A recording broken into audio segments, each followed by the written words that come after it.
Kurdish nationalism is the political movement holding that the Kurdish people are deserving of a sovereign nation in their homeland, Kurdistan, partitioned out of the territories in which Kurdish people form a majority. Currently, these territories lie in northern Iraq, northwestern Iran, southeastern Turkey, and small parts of northern and northeastern Syria. Early Kurdish nationalism had its roots in the days of the Ottoman Empire, within which Kurds were a significant ethnic group. With the dissolution of the Ottoman Empire, the Kurdish majority territories were divided between the newly formed states of Iraq, Iran, Syria and Turkey, making Kurds a significant ethnic minority in each state. Kurdish nationalist movements have long been suppressed by Turkey, Iran and the Arab-majority states of Iraq and Syria, all of whom fear loss of territory to a potential independent Kurdistan.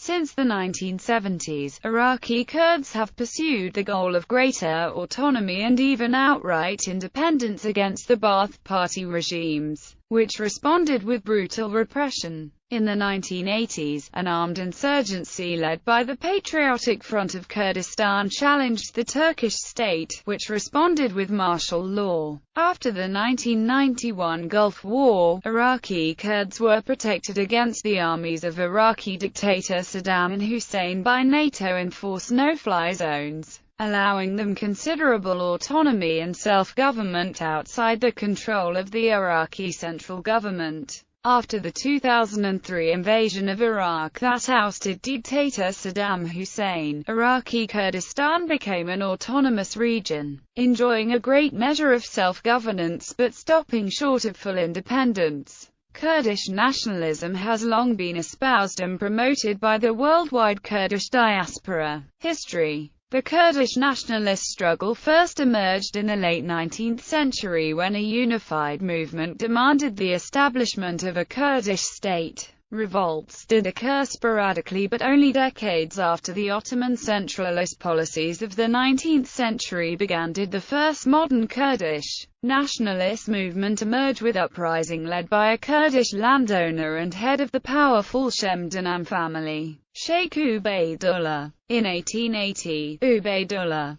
demanded political autonomy or outright independence for Kurds and the recognition of a Kurdistan state without interference from Turkish or Persian authorities. The uprising against Kayap Persia and the Ottoman Empire was ultimately suppressed by the Ottomans, and Ubaydullah, along with other notables, were exiled to Istanbul. The Kurdish nationalist movement that emerged following World War I and end of the Ottoman Empire was largely reactionary to the changes taking place in mainstream Turkey, primarily radical secularization which the strongly Muslim Kurds abhorred, centralization of authority which threatened the power of local chieftains and Kurdish autonomy, and rampant Turk ethno-nationalism in the new Turkish Republic which obviously threatened to marginalize them. Western powers fighting the Turks also promised the Kurds they would act as guarantors for Kurdish freedom, a promise they subsequently broke. One particular organization, the Kurdistan Telas Emniyeti, was central to the forging of a distinct Kurdish identity. It took advantage of a period of political liberalization during the second constitutional era of Turkey to transform a renewed interest in Kurdish culture and language into a political nationalist movement based on ethnicity. This emphasis on Kurds as a distinct ethnicity was encouraged by around the start of the 20th century Russian anthropologists who suggested that the Kurds were a European race based on physical characteristics and their language, which is a part of the Indo-European language group. While these researchers had ulterior political motives, their findings were embraced and still accepted today by many. During the relatively open government of the 1950s, Kurds gained political office and started working within the framework of the Turkish Republic to further their interests, but this move towards integration was halted with the 1960 Turkish Kurdayati The 1970s saw an evolution in Kurdish nationalism as Marxist political thought influenced a new generation of Kurdish nationalists opposed to the local feudal authorities who had been a traditional source of opposition to authority. Eventually they would form the militant separatist party AKK in Kurdistan, or Kurdistan Workers' Party in English. Ottoman Empire. Under the millet system, Kurds' primary form of identification was religious, with Sunni Islam being the top in the hierarchy. While the Ottoman Empire embarked on the modernization and centralization campaign known as the Tanzimat, Kurdish regions retained much of their autonomy and tribal chiefs their power. The Sublime Porte made little attempt to alter the traditional power structure of segmented, agrarian Kurdish societies, Aga, Sheikh, and tribal chief. Because of the Kurds' geographical position at the southern and eastern fringe of the empire and the mountainous topography of their territory, in addition to the limited transportation and communication system, agents of the state had little access to Kurdish provinces and were forced to make informal agreements with tribal chiefs. This bolstered the Kurds' authority and autonomy. For instance, the Ottoman Qadi and Mufti as a result did not have jurisdiction over religious law in most Kurd regions. In 1908, the Young Turks come to power asserting a radical form of Turkish ethnic identity and closed Ottoman associations and non-Turkish schools. They launched a campaign of political oppression and resettlement against ethnic minorities, Kurds, Laz people, and Armenians. But in the wartime context they could not afford to antagonize ethnic minorities too much. At the end of World War I, Kurds still had the legal right to conduct their affairs in Kurdish, celebrate unique traditions, and identify themselves as a distinct ethnic group. The Treaty of Sèvres, signed in 1920, suggested an independent Kurdish and Armenian state, but after the establishment of the Turkish Republic by a Turk ethno-nationalist government which balks at the treaty, the 1923 Lausanne Treaty was signed, which made no mention of the Kurds. The once politically unified Ottoman Kurdistan was then divided into the different administrative and political systems in Iraq, Turkey and Syria. Turkey, by the enforcement of laws such as Article 57 of the Turkish Constitution of 1982, which outlaws any activity harmful to national unity and territorial integrity of the Turkish Republic.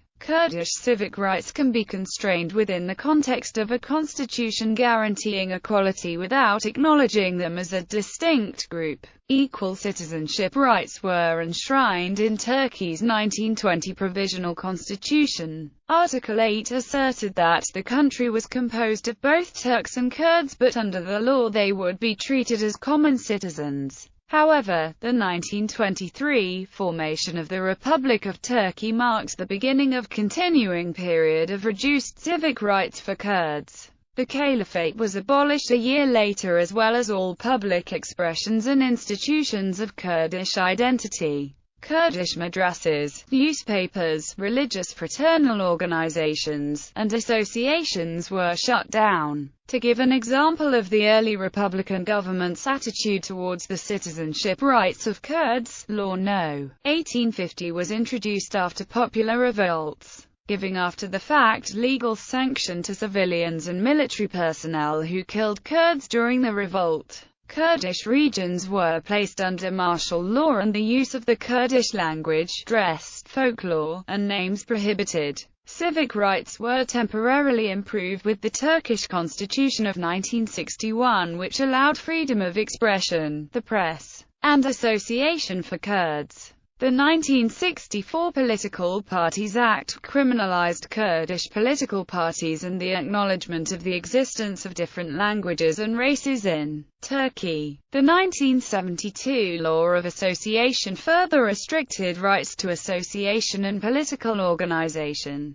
In 1991, Law 2932 was repealed and the Kurdish language was allowed for informal speech and music, but not for political or education purposes or in the mass media. The same year a new anti-terror bill was passed which defined terrorism as any kind of action with the aim of changing characteristics of the republic, essentially criminalizing Kurdish political activism and many basic forms of expression. In 2004 laws were further liberalized, allowing Kurdish language broadcasts, and other restrictions, including the giving of Kurdish names to infants, have been removed. Iraq. British mandate. After post-World War I. Post-World War I Iraq came under a British mandate. To avoid unrest, the British granted the northern Kurdish region considerable autonomy and recognized their nationalist claims. They even tried to institutionalize Kurdish ethnic identity in the 1921 Provisional Iraqi Constitution, which stated that Iraq was composed of two ethnic groups with equal rights, Arabs and Kurds, and enshrined the equal legal status of the Kurdish language with Arabic. The Mandate government even divided the country into two separate regions, one Arab, one Kurdish, in administrative policy and practice.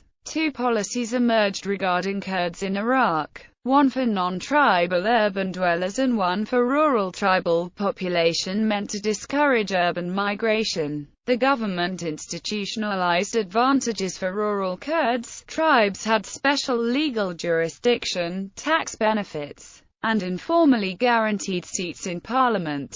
In addition, they were exempt from two of the strongest facets of the modern state. They had their own schools and were outside the jurisdiction of national courts. This privileged position lasted into the 1950s. Kurdish rights were further entrenched in 1932 by the Local Languages Law, a condition of the League of Nations being that to join, Iraq had to enact constitutional protection for the Kurds. Political rights were fairly open in the interwar years as continued British internal interference and a series of weak government prevented anyone movement from dominating national politics, prevented the creation of a formal exclusionary citizenship. However, later the central government's nation-building strategy centered around a secular conception of national identity based upon a sentiment of Iraqi unity with the government dominated by Sunni Arabists. Within this new framework, as non-Arabs, the Kurds would experience unwelcome changes in status.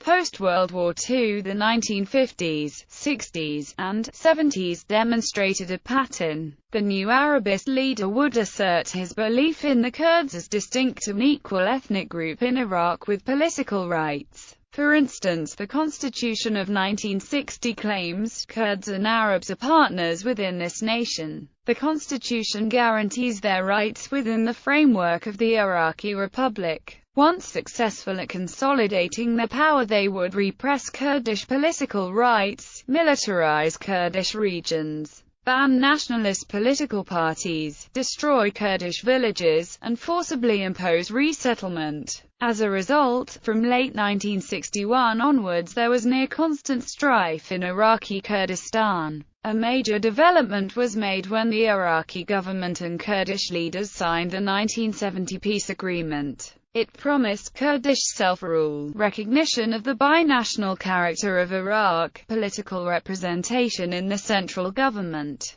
extensive official language rights, the freedom of association and organization, and several other concessions aimed at restoring full civic rights to the Kurdish population. It was to come into effect within 4 years. In 1974, the weaker law of autonomy in the area of Kurdistan was actually implemented with much weaker citizenship protections, and conflict soon resumed. The 1980s, especially during the Iran-Iraq War, were a particular low point for Kurdish rights within Iraq. Approximately 500,000 Kurdish civilians were sent to detention camps in southern and eastern Iraq, and the Iraqi armed forces razed villages and hamlets in and near the battle area. It is also this time that the Iraqi military infamously used chemical weapons on Kurdish towns.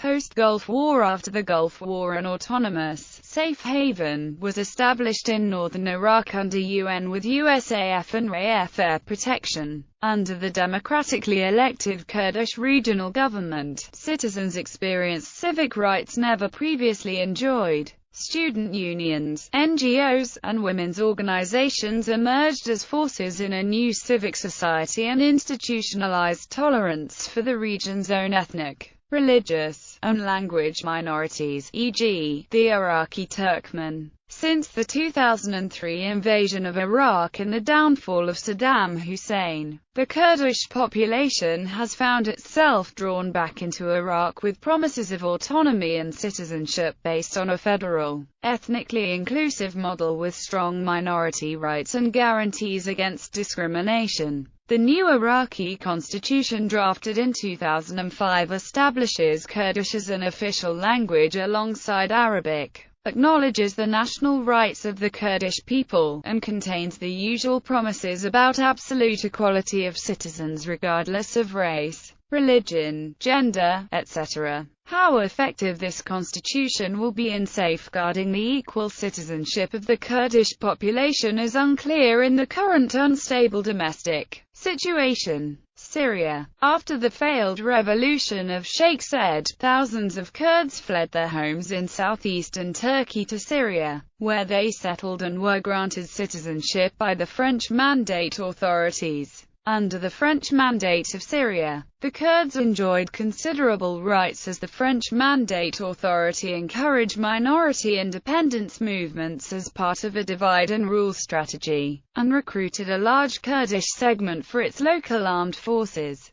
The repression of Kurdish civic rights escalated with the short-lived unification of Syria and Egypt as the United Arab Republic in 1958. Partly in response to more vocal Kurdish demands for democracy, recognition as an ethnic group, and complaints that the state police and military academies were closed to Kurds. 120,000 Kurds were stripped of their citizenship in the 1962 census when the government claimed they were in fact Turks and Iraqis illegally residing in the country. Stripped of their nationality, however, these now stateless Kurds still found themselves subject to its obligations through conscription in the military. The Kurdish language and cultural expressions were banned, a state that continues today. In 1962, the government announced its Arab Belt Plan, which would have forcibly expelled the Kurdish population from a 350 kilometers long, 10 to 15 kilometers deep strip of land along Syria's northeast border and replaced them with Arab settlers, but was never fully implemented. There was no change in policy under the new Ba'athist regime post-1963. It refused to implement its program of land reforms that was benefiting Arab peasants, where Kurds would predominantly benefit until 1971. From the 1970s on, there was relaxation of official treatment of Kurds, but the late 1980s saw renewed widespread denial of Syrian citizenship status to domestic Kurds, especially in refusing national identity documents such as passports. Since the Syrian civil war, Syrian government forces have abandoned many Kurdish-populated areas, leaving the Kurds to fill the power vacuum and govern these areas autonomously. Many Kurds consider the Kurdish majority regions of northern and northeastern Syria to be Western Kurdistan, and seek political autonomy within Syria or outright independence as part of Kurdistan.